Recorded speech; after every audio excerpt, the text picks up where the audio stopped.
Number 1. Down the Forgotten Trail. So, here's a good reason not to swim in the Amazon River, as if you really needed one.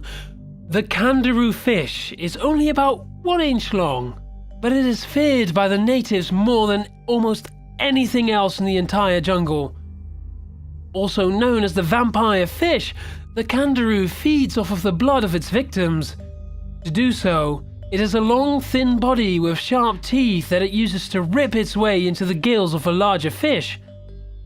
Extremely sharp backwards-facing fins help lodge the candiru fish firmly into place, where it can then eat its way deeper and deeper into the body until it reaches the heart.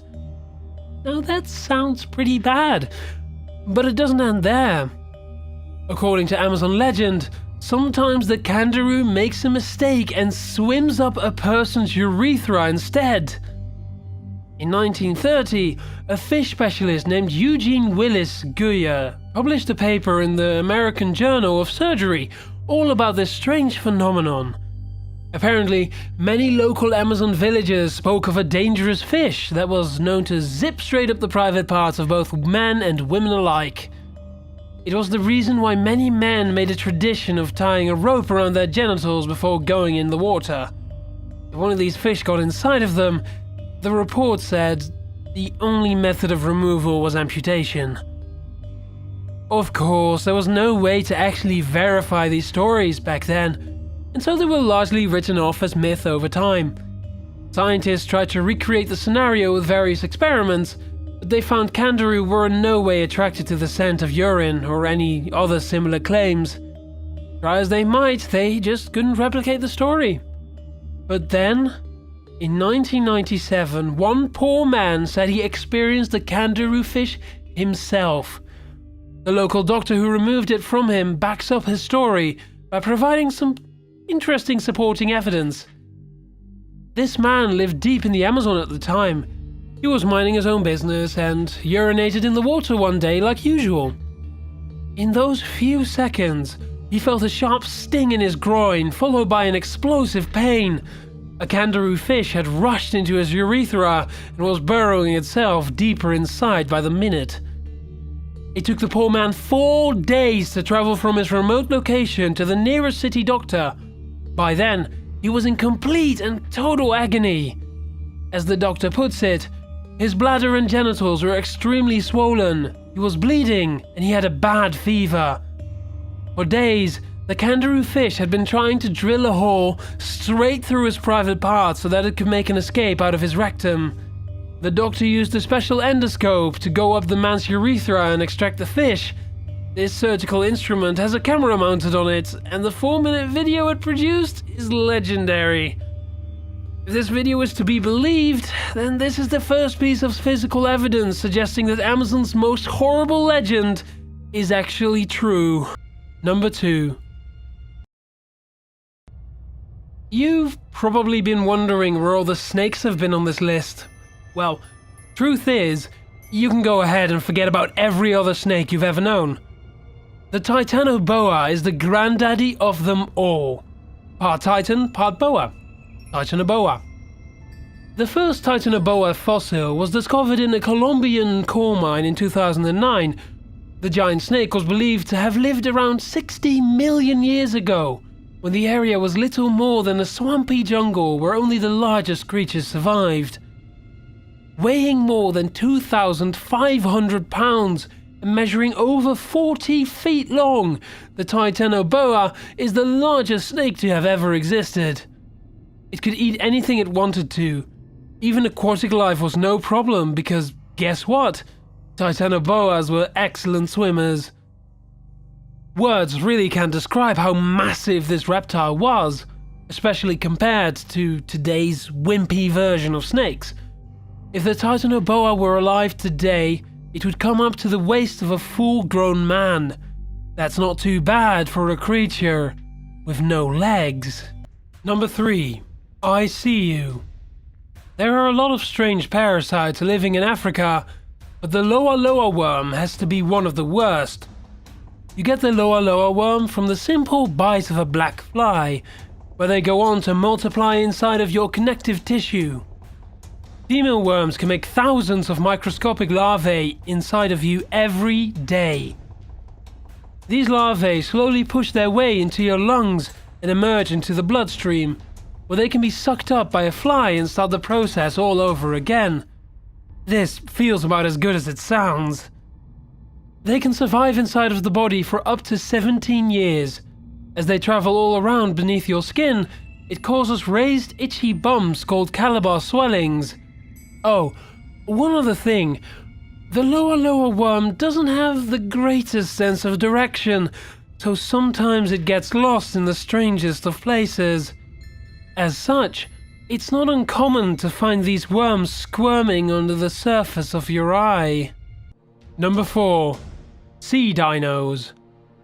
Most people think that the T-Rex was the king of the dinosaurs, but about 100 million years ago, another dinosaur put everything else to shame. First discovered in Egypt in 1912, the Spinosaurus was the largest dinosaur ever. Paleontologists estimate that it could have been around 60 feet tall and have weighed up to 20,000 pounds. In comparison, the T-Rex weighed about 1 ton less and was only half as tall. Just the massive spines alone jutting out from the Spinosaurus's back grew to be 7 feet tall. They may have been used as defensive structures, but since this dinosaur was not likely to have any predators, they were most likely a way for the Spinosaurus to display its age and maturity to others. Scientists believe that the longer its spines were, the more likely it was to find a mate. Its teeth were the size of long needles, and there were about 7 along each side of its jaws. Behind them, another 12 teeth waited. Researchers think that they mostly ate fish and dead carcasses, but we're guessing if you were to have ever seen a Spinosaurus in person, you probably would not have stuck around to find out for sure. As such, the largest dinosaur ever definitely deserves a spot on this list. Number 5. Sea scorpions. Millions upon millions of years ago, huge creatures known as arthropods ruled the earth. This is the same category of angry animals that would later evolve into spiders, scorpions, crabs, centipedes, and lots of other creepy stuff. Around 390 million years ago, one arthropod seems to have ruled over them all. This gigantic monstrosity is known as the Jaekelopterus. In 2007, paleontologists discovered the fossil of a giant claw that was nearly 20 inches long.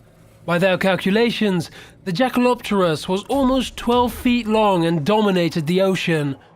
They mainly fed on fish, each other, and well, pretty much everything else they could get their claws on. Number 6. Brainworms. You might get upset at your cat for bringing a dead animal inside of the house from time to time, but that's not the only gift that your favorite feline may have recently given you. There's another present that might be waiting just for you, one that comes straight from the litter box and goes directly into your brain. I'm talking about the fecal-dwelling parasites known as Toxoplasma gondii. Once these one-celled creatures get inside of your brain, they usually cause flu-like symptoms at first, but that's not all.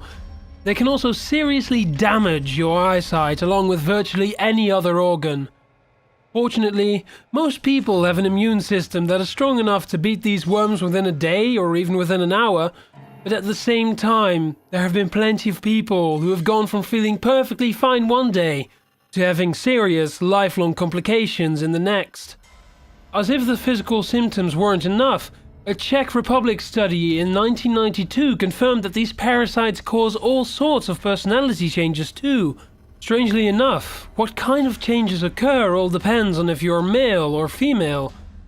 For whatever reason, once a man gets infected, he often tends to disregard rules and become much more likely to get into verbal and physical altercations. Infected women, on the other hand, can become equally uninhibited, although in a much different way. It seems that women who come into contact with Toxoplasma gondii tend to become far more promiscuous than they ever would have been before. Make no mistake about it, cat-to-human parasites are real, they are dangerous, and they seem to be taking over the world.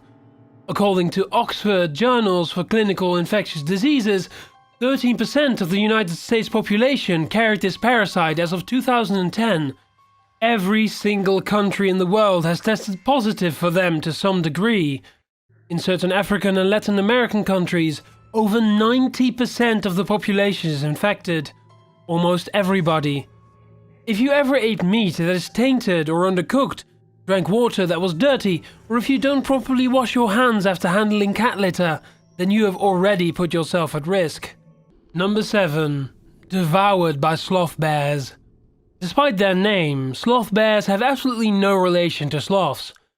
They just have similar looking thick claws and insanely sharp teeth. While sloths mainly stay high up in the trees and keep to themselves, sloth bears are known to be aggressive and will randomly attack humans. The first sloth bear attack was recorded in the 1957 book Man-Eaters and Jungle Killers, written by a famous safari hunter named Kenneth Anderson. In this recollection of his hunts, Anderson recalls tracking a sloth bear that, quote, would go out of his way to attack people, even when he saw them at long distance away. The sloth bear Anderson speaks of killed at least a dozen people and seriously maimed 24 others. It especially liked to claw and eat their faces. Eventually, after tracking the bear across many different regions of India while interviewing a trail of victims left in its wake, Kenneth finally meets the sloth bear face to face. He shines a flashlight in its eyes and shoots it in the chest at close range, and the killer sloth bear is no more. While his account is a thrilling must-read, it unfortunately is far from the only retelling of a vicious attack by sloth bears. In 2014, a 45-year-old farmer in India saw a sloth bear and foolishly decided to attack it first with his machete out of fear. The sloth bear defended itself, which is understandable, but what it did next shows why its species makes the list. A crowd of worried villagers had gathered around at this point. Instead of wandering back into the woods to safety, the sloth bear charged head first into the group so that it could rip into a second victim's face, arms and upper body. It then went back to the first farmer's body, where it stayed for the next 4 hours. By the time police arrived, the sloth bear had eaten the farmer's entire right leg.